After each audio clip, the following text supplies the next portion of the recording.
بسم اللہ الرحمن الرحیم۔ وہ کون سی چیز ہے جس سے خدا نے پیدا نہیں کیا؟ ایک کافر بادشاہ نے چند سوالات لکھ کر مسلمانوں کو شرمندہ کرنے کے لیے خط مدینہ بھیجا۔ بےحد جواز فقیر اللہ کے بارگاہ میں پہنچا تو آپ بھی حیران رہ گئے، کیونکہ اس میں عجیب سوال تھا، جیسا کہ وہ کون سی چیز ہے جو خدا کے علم میں بھی نہیں۔ حضرت صدیق نے فرمایا بسم اللہ الرحمن الرحیم۔ ناظرین، اللہ تعالیٰ نے حضرت صدیق کو آخر وہ ہو کہ اس قدر الفا و اعلیٰ صلاحیت اس سے نوازا تھا کہ جو مسائل دوسرے حضرات کے نزدیک پیچیدہ اور لایم حل سمجھے جاتے تھے، انہیں مسائل کو وہ آسانی سے حل کر دیتے تھے۔ اکابر صحابہ کرام رضی اللہ تعالیٰ عنہ اجمعین ایسے اوقات سے پناہ مانگتے تھے کہ جب کوئی مشکل مسئلہ پیش آ جائے اور اس کے حل کے لیے حضرت علی رضی اللہ تعالیٰ عنہ موجود نہ ہو۔ ایک دفعہ یہودیوں کے ایک جماعت حضرت علی رضی اللہ تعالیٰ عنہ کے پاس آئی اور وہ حضرت علی کرم اللہ وجہہ کریم کے علم اور دانائی کے مقام سے واقف تھے۔ وہ نادان سوچ کر آئے تھے کہ اگر کسی طریقے سے وہ حضرت علی رضی اللہ تعالیٰ کو علمی بنیاد پر شکایت دے دے تو اس سے مسلمانوں کو شرمندگی ہوگی اور ہر طرف ہمارا ڈنکا بجنے لگے گا۔ اس یہودی جماعت نے یہ منصوبہ بنایا کہ ہم نہ صرف آپ سے سوال کریں گے بلکہ آپ سے سوال آپ کے کتابی قرآن مجید سے نہیں بلکہ اپنی کتابی تورات سے کریں گے۔ اس جماعت نے من ہی من یہ سوچ لیا تھا کہ اگر رضی اللہ تعالیٰ عنہ ہماری شرائط کے مطابق تورات سے جواب دینے پر راضی ہو بھی جاتے ہیں، یہ ہماری جیت ہوگی۔ لیکن کیسے؟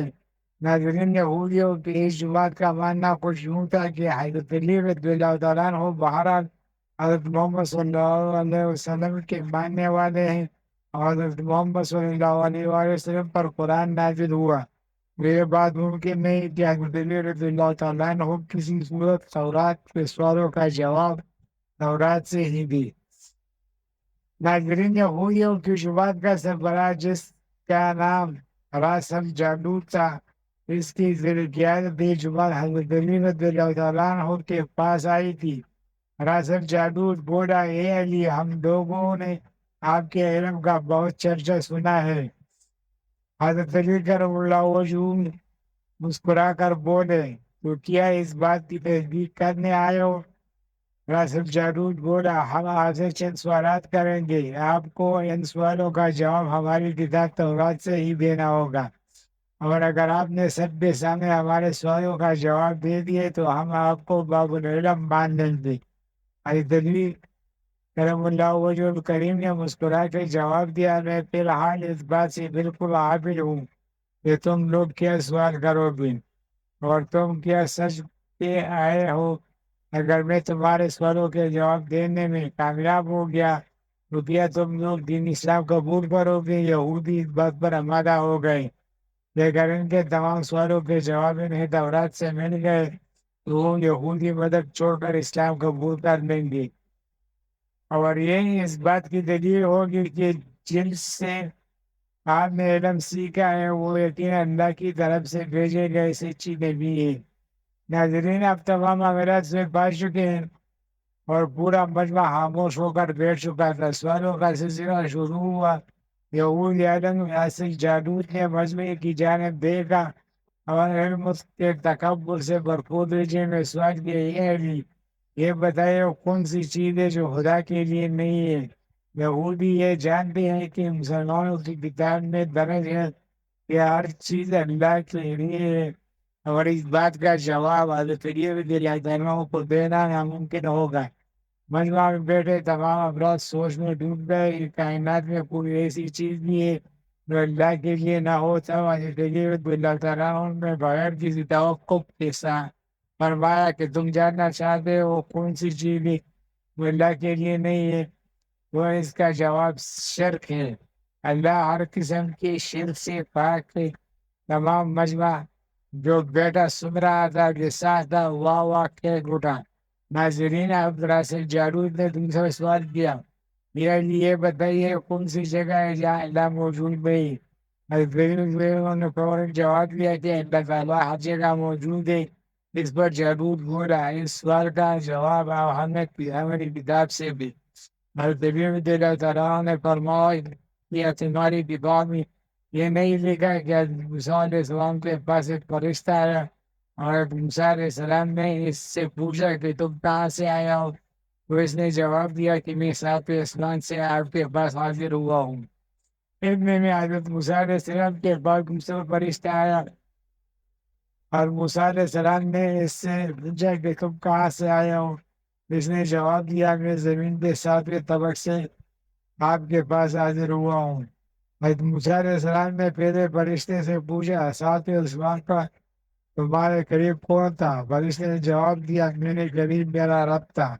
حضرت موسیٰ علیہ السلام نے زمین سے آنے والے دوسرے فرشتے سے پوچھا تمہارے قریب کون تھا؟ اس نے جواب دیا میرے قریب میرا رب تھا۔ تو اس سے یہ معلوم ہوا کہ بلندیوں کے انتہا ہو یا گہرائیوں کے انتہا اللہ رب العزت ہر جگہ موجود ہے۔ ناظرین راست جالوت تھوڑا گھبرا گیا یہ دیکھ کر کہ حضرت امیر رضی اللہ تعالیٰ نے اس کے سوالوں کا جواب اس کی کتاب سے یہ دے دیے تھے۔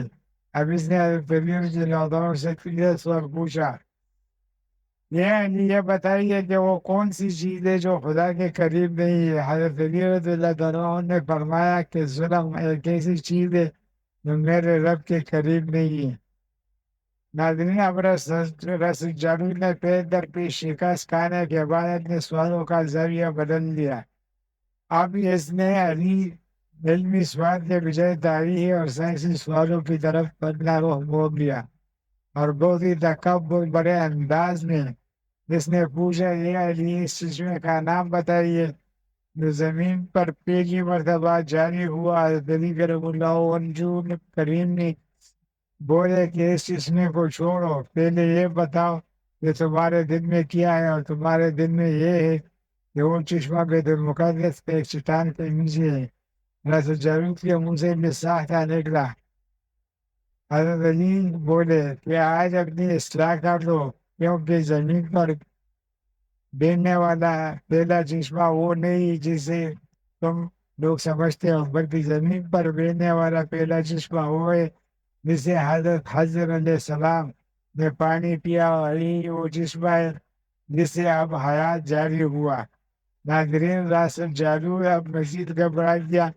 اس نے اپنی گھبراہٹ حضرت علی رضی اللہ تعالیٰ سے ایک اور تاریخی سوال کیا یہ بتائیے کون سا پتھر ہے جو آسمان سے پہلی دفعہ اتارا گیا؟ حضرت علی نے جواب دینے سے پہلے ایک جملہ کہا یقیناً تم لوگوں کے ذہنوں میں پہلا پتھر وہ ہے جو بیت المقدس میں نصب ہے، لیکن تم اس بات کو کیوں بھول جاتے ہو کہ خانہ کعبہ بیت المقدس سے کئی پرانا ہے اور حضرت اس وقت نصب کیا گیا جب خانہ کعبہ پہلی دفعہ تعمیر ہوا تھا، اور وہی پہلا پتھر ہے یہودی ہے۔ آپ کے جوابات سن کر ہمت نہ کر سکے کہ انہیں غلط قرار دے دے، کیونکہ اور جواب کا دہائی دلیل کے ساتھ جواب دے رہے تھے اور ان کی اصلاح بھی کرتے جا رہے تھے۔ آپ کی بار راست جالوت نے ایک صاحب سے ایک سوال پوچھا۔ اس نے پوچھا یہ بتائیے کون سی چیزیں جو مسلسل کم اور زیادہ ہوتی رہتی ہے؟ حضرت علی بغیر کسی توقف کے بولے کہ تم اپنے ماں وسعت پر غور کرو، اس میں خود ہی اس سوال کا جواب مل جائے گا۔ حضرت جالوت نے پوچھا وہ کیسے؟ آپ نے فرمایا کوئی دن اگلے دن کے برابر نہیں ہوتا، اس طرح گزشتہ رات اگلی رات کے برابر نہیں ہوتی، یہی وہ چیزیں ہیں جو مسلسل کم اور زیادہ ہوتی رہتی ہے۔ حضرت جالوت نے جواب سن کر حضرت سے ایک اور سوال کیا کہ زندہ رہنے کی پہچان سانس لینا ہے، کیا کائنات میں کوئی چیز ایسی بھی ہے جو سانس لیتی ہے مگر زندہ نہیں؟ حضرت نے فرمایا کہ صبح جب نکلتی ہے تو سانس لیتی ہے، حالانکہ صبح کے پاس روح نہیں ہوتی، نہ جان، یہ سن کر جلدی جلدی بولا، اچھا یہ بتائیے کہ دنیا میں وہ کون سی جگہ ہے جہاں سورج بھی اتنے ایک دفعہ تو پڑے لیکن دوبارہ اس جگہ کبھی سورج بھی اتنے نہیں پڑ سکے؟ میں اس دلیل کے دعائیں نے فرمایا، ہاں یہ سمندر کی وہ جگہ ہے جہاں حضرت موسیٰ علیہ السلام اور ان کی قوم گزری تھی، اور سمندر اللہ تعالیٰ کے حکم سے دو حصوں میں تقسیم ہو گیا تھا۔ بس اس قافلے کے گزرتے ہوئے سورج کی کرنیں اس جگہ پر ضرور پڑی تھی، لیکن اس کے بعد سورج کی کرنیں کبھی بھی وہاں نہیں پہنچ سکی۔ ناظرین، جواب پاتے ہی اس نے حضرت سے پھر سوال کیا، یہ بتایا کون سی دو چیزیں جو ہمیشہ غائب رہتی ہے اور کون سی دو چیزیں جو ہمیشہ حاضر رہتی ہے؟ حضرت نے فرمایا، آسمان اور زمین کی طرف دیکھو، یہ دونوں کبھی غائب نظر نہیں آئے گی، یہ دونوں ہمیشہ حاضر رہتے ہیں، اور موت اور زندگی کو ڈھونڈو۔ یعنی اچھا سوچ جواب دیتا ہے، یہاں تو ہر سوال کا جواب بلا توقف دے رہے ہیں۔ نے سوال کے بدلے اسے خودی سے ایک سوال کیا، بتاؤ تمہارے ہاتھ میں کتنی انگلیاں ہیں؟ اس نے فوراً جواب دیا، 5۔ نے فرمایا، تو نے بھی فوراً میرے سوال کا جواب دیا۔ اس سے خودی نے کہا، یا علی، یہ کیسی بات نہیں، مجھے معلوم ہے کہ میرے ہاتھ میں 5 انگلیاں ہیں۔ لیکن نے مسکراتے ہوئے کہا، مجھے بھی یہ سارے علم ایسے ہی معلوم ہے جیسے تجھے یہ معلوم ہے کہ میرے ہاتھ میں 5 انگلیاں ہیں۔ یہودی نادان نہیں جانتے تھے، باب العلم کے پاس کائنات کے رازوں کا علم ہے، لیکن جب انہیں تمام سوالوں کے جوابات ٹھیک ٹھیک مل گئے، تھوڑا سے جالوس سمیت تمام پورے کلمہ پڑا اور سب کے سب اسلام میں داخل ہو گئے۔ مناقب ولی یہ علامہ ابن جوزی لکھتے ہیں کہ حضرت عمر فاروق رضی اللہ تعالیٰ عنہ جو خلافت وسطیٰ پر بیٹھے تو انہوں نے یہ بات کسی وقت کہی کہ میں اس مشکل وقت سے اللہ تعالیٰ کی بنا چاہتا ہوں، اسے حل کرنے کے لیے حضرت علی رضی اللہ تعالیٰ عنہ میرے پاس موجود نہ ہو۔ اس کے جواب میں علامہ صاحب خود ہی لکھتے ہیں کہ ایک دفعہ کیسر روم میں چند سوالات لکھ کر مسلمانوں کے خلیفہ عمر کے پاس بھیجے۔ سوالات ایسے تھے کہ جن کا جواب روم میں بھی کسی کے پاس نہ تھا۔ اس سوالات کا مقصد مسلمانوں کو شرمندہ کرنا تھا، جو مسلمان اپنے دین سے متنفر ہو جائے۔ ناچے مسجد عظیم صحابیوں کے پر زمین لی تھی کہ روم کا قاصد آیا اور حد پر شروع کر دیا۔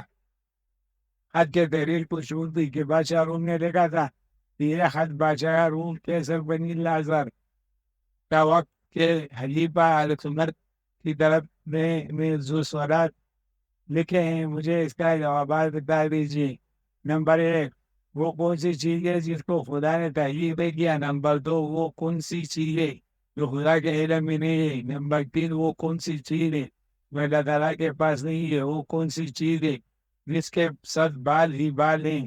وہ کون سی چیز ہے جس کا صرف منہ ہی منہ ہے؟ وہ کون سی چیز ہے جس کے صرف پاؤں ہی پاؤں ہیں؟ اور کون سی چیز ہے جس کے صرف آنکھ ہی آنکھ ہے؟ وہ کون سا بندہ ہے جس کا خاندان نہیں؟ وہ کون سا چیز ہے جو شکم مادر ہے؟ وہ کون سی بیجان چیز ہے جو سانس لے سکتی ہے؟ وہ کون سی بیجان چیز ہے جو سانس نہیں لے سکتی؟ ناپوس کی آواز کا معنی کیا ہے؟ وہ کون سی چیز ہے جس نے ایک بار پرواز کی؟ وہ کون سی چیز ہے جس پر صرف ایک بار سورج چمکا؟ وہ کون سا درخت ہے جس کا سایہ وہ تیز رفتار سوار 100 سال دوڑ کر بھی عبور نہیں کر سکتا؟ وہ کون سا درخت ہے جو دھوپ اور پانی کا محتاج ہے؟ دنیا نے اس کی مثال کیا ہے، جنت کے برتن جن میں مختلف قسم کے کھانے ہوتے ہیں، جنتی لوگ ایک دوسرے سے ملتے ہیں۔ دنیا نے اس کی مثال کس طرح کی ہے؟ جنت کے سیب سے پورے برابر ہوں گے، لیکن ان میں ذرا بر کمی بھی واقع نہیں ہوگی۔ دنیا میں اس کی مثال کیا ہے، جنت کی چابیاں کیا ہے؟ حضرت حق پڑھنے کی فرمایا، اس کا جواب تو سے درا در حسین باب العلم حضرت دے سکتے ہیں۔ چنانچہ حد ان کی طرف بڑھا دیا گیا اور نے لکھا، بسم اللہ الرحمن الرحیم، ماں بعد تیرا حد رسول ہوا، میں اپنے رب اور اپنے پیارے پیغمبر محمد صلی اللہ علیہ وسلم کی برکت سے آپ کو ان سوالات کے جوابات دے رہا ہوں۔ وہ چیز جو مخلوق نہیں وہ خود خدا ہے، کہ جس کو اللہ نے پیدا ہی نہیں کیا وہ چیز اس کا اللہ تعالیٰ سے کوئی تعلق نہیں۔ وہ یہ بات ہے کہ اللہ تعالیٰ کا اپنا بیٹا ہے، حالانکہ خدا واحد ہے، خدا نہ کسی کی اولاد ہے اور نہ کسی کی اولاد ہے۔ وہ چیز جو اللہ تعالیٰ کے پاس نہیں ہے وہ ظلم ہے۔ اللہ تعالیٰ کا فرمان ہے کہ خدا اپنے بندوں پر کبھی ظلم نہیں کرتا۔ وہ چیز جو اللہ بار کی بار ہے وہ ہوا ہے، اور چیز جو صرف منہ ہے وہ آگ ہے، اور جو چیز کہ صرف پاؤں ہی پاؤں ہے وہ پانی ہے، اور جو چیز صرف آنکھ ہے وہ سورج ہے۔ وہ شاید جس کا کوئی خاندان نہیں ہے وہ صرف آدم علیہ السلام ہے۔ وہ چیز وشے کا مادر بھی نہیں 5-6 نمبر ہے حضرت آدم علیہ السلام، نمبر 2 حضرت حوا علیہ السلام، نمبر 3 حضرت اسماعیل علیہ السلام کی قربانی کا دمبا، نمبر 4 حضرت موسیٰ علیہ السلام کا عصا، نمبر 5 حضرت صدیق علیہ السلام کی اونٹ بھی۔ وہ بے جان چیز ہے جو سانس لیتی ہے، وہ صبح ہے ناقوس کی آواز کے معنی یہ ہے حق ہے، حق سے ٹھہرو، خدا عادل ہے وہ، اور وہ سچا ہے۔ وہ چور پر پرندہ جس نے ایک دفعہ پرواز کی بھی دریائے نیل کی زمین میں سورج ایک بار چمکا، جس جگہ پر انسان زمین میں آسا مبارک مار کر راستہ بنایا تھا، وہ درخت جس کو وہ شیر توبہ کا درخت ہے، جس کی شاہ جنت کے ہر محل میں جاتی ہے۔ دنیا میں اس کی مثال سورج ہے، جس کی گردن ہر گردن پہنچتی ہے اور تمام زمین اس کی روشنی سے روشن ہو جاتا ہے۔ وہ درخت جو پانی بغیر اگایا تھا وہ درخت ہے جو حضرت علیہ السلام کے لیے اگایا گیا تھا۔ علی ارشاد فرمایا ہم اپنے پیارے حبیب کے لیے کجور کی بیل اگاتے ہیں، جنت کے برتن میں بے شمار قسم کے انعامات ہوں گے، وہ ایک دوسرے سے الگ الگ ہوں گے۔ ان کی مثال ہم دنیا میں مرغی کے انڈے کے لے سکتے ہیں، بھی اس میں سفید اور زرد دونوں پانی شامل ہوتے ہیں، لیکن ایک دوسرے سے ملتے نہیں۔ جنت میں جو سے عطا کیا جائے اس سے غور برآمد ہوگی۔ اس کی مثال ایسے جیسے کہ سیب سے کیڑا باہر نکلتا ہے لیکن اس میں کمی واقع نہیں ہوتی۔ وہ چیز جو دنیا میں سب کے لیے برابر ہے، چاہے وہ مومن ہو یا کافر ہو، لیکن آخرت میں وہ صرف مومن کو عطا کی جائے گی۔ وہ کھجور کا میوہ ہے جسے آخرت میں صرف مومن ہی کھا سکتے ہیں، جبکہ دنیا میں اسے مومن اور کافر دونوں یکساں استعمال کر سکتے ہیں۔ جنت کی چابیاں کلمہ توحید ہے، لیکن نصیب سے مروی کے ہاتھ بادشاہ روم کو ملا، جس نے خط کو پڑھ کر کہا کہ میرے سوالات کے جوابات صرف اور صرف مانا رسول سے ہی مل سکتے ہیں۔ پھر دریافت کیا کہ یہ جواب کسی اعلیٰ ہستی نے دیے، جی نے جواب دیا کہ ان سوالات کے جوابات مولا علی ابن ابی طالب رضی اللہ عنہ ہو، جس کو حضرت محمد صلی اللہ علیہ وسلم کا علم کا دروازہ کہا ہے۔ اشعاع نے جواب دیے کہ خط پڑھنے کے بعد کہ مرحوم حضرت صدیق کو خط لکھا کہ مجھے آپ کا ارسال کیا ہوا خط مل گیا، وہ پڑھ کر مجھے یقین ہو گیا کہ آپ اہل بیت ہیں اور رسالت کا قیمتی خزانہ ہیں، آپ ہی حقیقی شجاعت اور علم کے وارث ہیں۔ اس روم نے اپنے دوسرے خط میں لکھا کہ میری یہ خواہش ہے کہ آپ مجھے مذہب اور دین کے مزید معلومات دے لیے میں خاص طور پر روح کی وجاہت چاہتا ہوں، جس کا ذکر خدا تعالیٰ نے اپنے کتاب قرآن مجید میں کیا ہے۔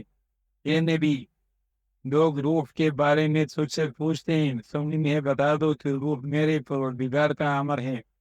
یہ روح کیا چیز ہے؟ مولا علی رضی اللہ عنہ نے جواباً خط میں یہ لکھا ہے کہ ماں بعد روح ایک نورانی نقطہ ہے اور ایک غیر مرئی مخلوق ہے، جس کو اللہ نے اپنے قدرت کاملہ سے پیدا فرمایا ہے اور اپنے خاص خزانہ سے نکال کر اپنی ملکیت میں رکھا ہوا ہے، اور یہی روح ہی ہے۔ اصل میں ہر چیز کا سبب زندگی ہے، اور ہر روح جاندار کے پاس ایک وقت مقررہ تک امانت ہے۔ جب اس کی مدت مکمل ہو جاتی ہے تو خدا سے واپس اپنے پاس بلا لیتا ہے۔ اللہ پاک ہمیں بہتر عمل کرنے کی توفیق عطا فرمائے اور ہمیں ایمان کی دولت سے مالا مال کرے، آمین۔